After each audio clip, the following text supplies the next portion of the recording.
Hey, what's up, y'all? It's me, Nate Almighty, and I'm here with the review slash recap slash breakdown of Bel-Air Season 3, Episode 4. What we're going to do is we're going to break down the most important things that happen with every major character this episode. We're going to get into the developments of their character. And at the end of the episode, I'm going to rate it out of a 1 to 5 metric scale. And y'all guys let me know what y'all think by the end of the video. Without further ado, let's get to it. Okay, so first off, for episode 3, it starts off with Hillary. Now, Hillary's fiance LaMarcus is hurt, as we all know. He got hurt the end of last episode, and apparently he has to get open heart surgery. So she's worried about him. We get to meet LaMarcus's mom, and then we get to meet LaMarcus's father. Now, LaMarcus's father is rushing the healing process against Hillary's wishes. What he's doing is telling LaMarcus, well, first of all, he's not necessarily being a bad dad. But what he is doing is he's not giving his son some grace.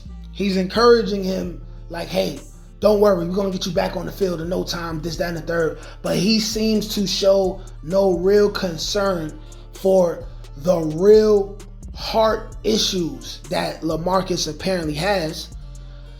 Being that a few scenes later, it is said that, right before LaMarcus's dad comes, LaMarcus tells Hillary, yeah, I've had this condition my whole life, never known.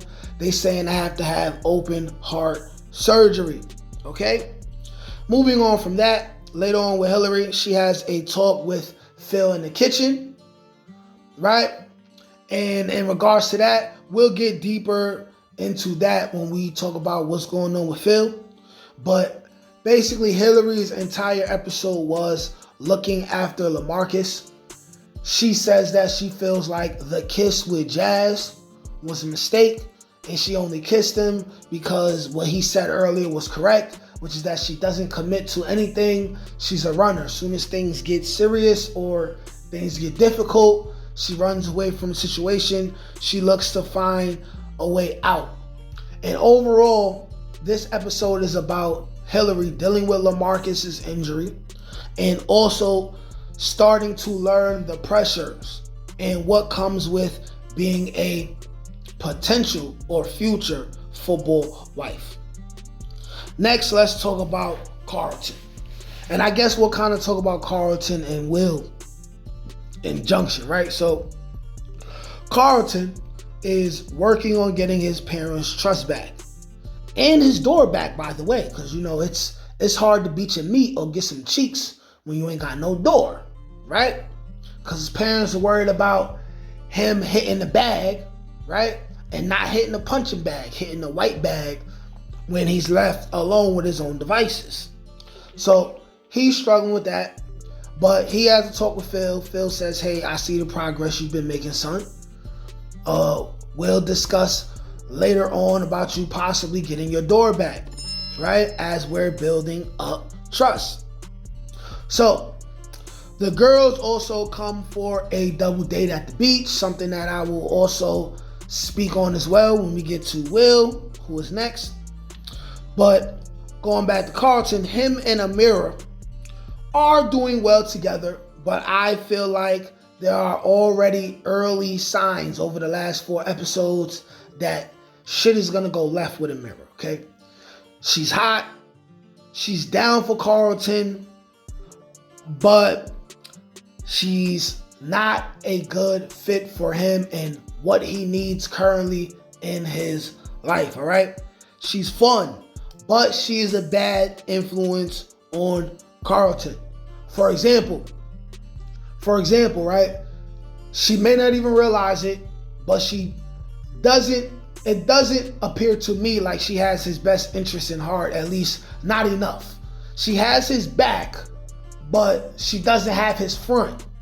What I mean by this is to say, Carlton was stressed out about Will, and while they're driving home or whatever, going on a drive, he says, times of stress like this, I'll be hitting the bag. Do you think we should go to an AA meeting, right? Or no, an NA meeting? She denies that fact, or rather, she shoots that down and she says, how about let's try a different high? You do not say that to a recovering addict, first of all. Mind you, she's a repeat offender. So she's been to rehab more than once. So instead, like I said she was going to do after the race, was that she's going to encourage this man to be a speed demon. And I already seen a potential danger when she had Carlton speed up the car, but look in her face. And they not paying attention to the road. So we could be looking at a potential car crash scene, or at the very least, Amira is going to overdose. And she may lose her life behind it, right? And at the very worst, these things can happen and it causes Carlton to relapse as well. I don't know about you guys, but I would like to see them, in regards to Carlton doing drugs, I would like to see them do some kind of revamped version for the show of what happened in the Fresh Prince of Bel-Air, where Carlton seen whatever pills was in Will's locker in his bag, and then he took it and the relapse and almost dying. I would love to see them redo that in some kind of way, even if it don't happen the exact same way. But like I said, Carlton is keeping it together, but it's not easy staying sober. You know, I believe that we all have someone, or we were that someone, or we currently are that someone struggling with these kind of issues, and it's very relatable. You know, it's definitely, Carlton is not the annoying character that he really was the first season and for the early parts of season 2. Moving on, next, let's talk about Will, okay? Jeffrey presses Will about the night before with Frederick, okay? They want to keep it a secret.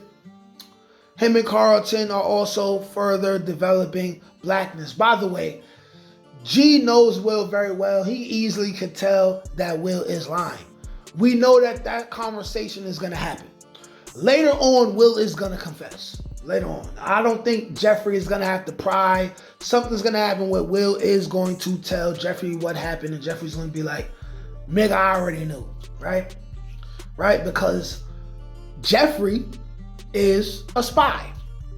Next, like I said, they want to keep it a secret. They're learning the business as they go, as they're developing Black Cess, right?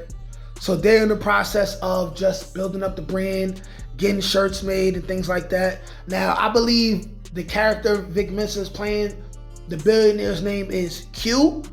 So during class, he's further asking Carlton and Will, hey, what y'all got going on with inventory? Let's see if y'all can make some money. So they're learning the business as they go. We can see that Will is trying to take charge of the situation in the area where really Carlton has more of expertise. He's doing his regular Will thing, right?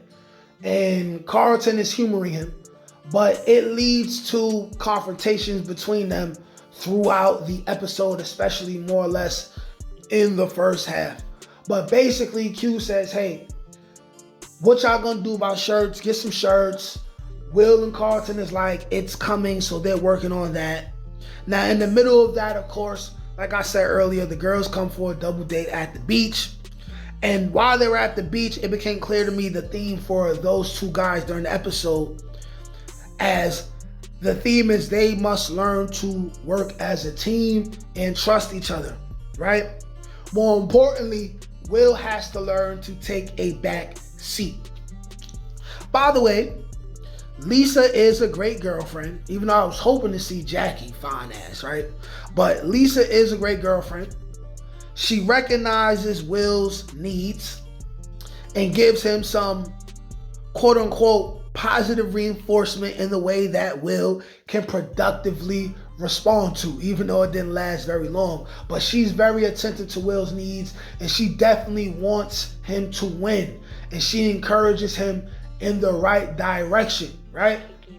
Because when you contrast it to a mirror, where she's encouraging him to not go to NA meetings when he's feeling triggered and encourage him to speed the car up while she blows him in the car, right? Like, you can tell the differences, right? And I don't know, but when Will and Lisa see that she's not encouraging him to be the best version of him, they both will say something. It's gonna happen, right?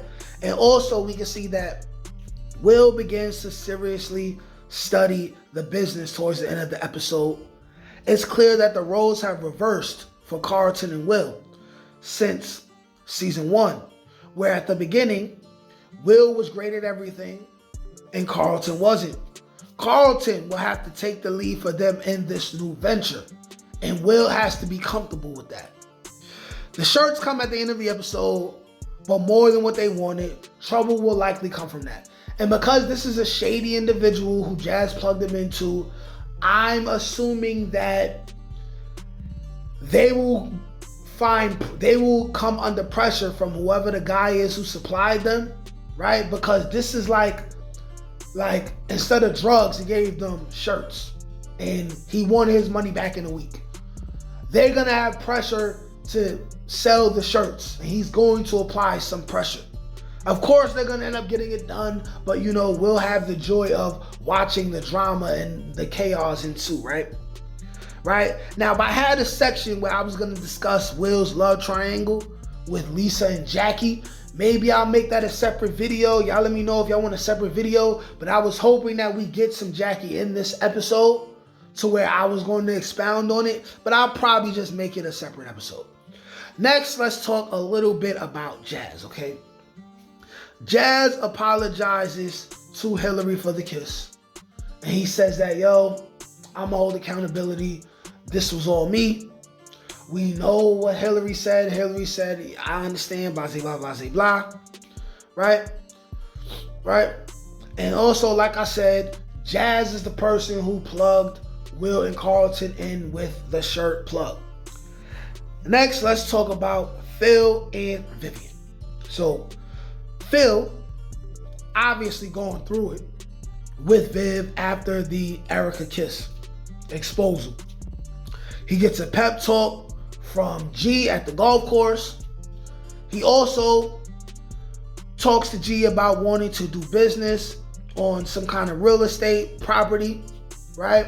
With a man whose name I forgot, but it comes with some issues, mainly being gentrification and the people feeling like this new development will take away from the development of the people who always been in that community, right? At a pep rally or something like that, Phil speaks up for this individual whose name I'm forgetting right now. And he says that regardless of what happens, this will benefit the community, all right? Now, Phil kind of feels Viv slipping away. They haven't made up yet. I'll speak more on how Viv feels in the next section because we're going to talk about Viv next. Without knowing it, pretty much Phil and Hillary have a conversation about doing the same thing, which is kissing someone other than their loved one. They have a heart-to-heart, not even realizing what it's about. We know that the truth about that will come out later on, and they're going to further have a talk about that. And now let's talk about Vivian. Vivian, the sister feels overworked and underappreciated, and she's still angry with Phil for kissing Erica. By the way, I also want to say the costume designs, the outfits for everyone on the show, but especially, right, Hillary and on Viv. They was dressed to the T's and N's the entire episode. Both looking very, very cute, elegant, right? Sexy, all those words, very chocolatey and delicious, right? The costume designers for the show deserve every dollar they get paid, okay? But like I said, Vivian is angry with Erica. She needs to let off some steam. She's very stressed. Her and Phil haven't done it in 2 months. right? And at the same time, she's looking into meeting a new up-and-coming artist. And she keeps saying she. I have not watched episode 5 and 6, but I'm predicting that the cook guy is probably this artist, right? But anyways, like I said, Viv is very overwhelmed with everything that's going on with her and Phil, plus everything that's going on with the kids, as she's clearly the nucleus and rock of her family. So she's dealing with Phil and Erica.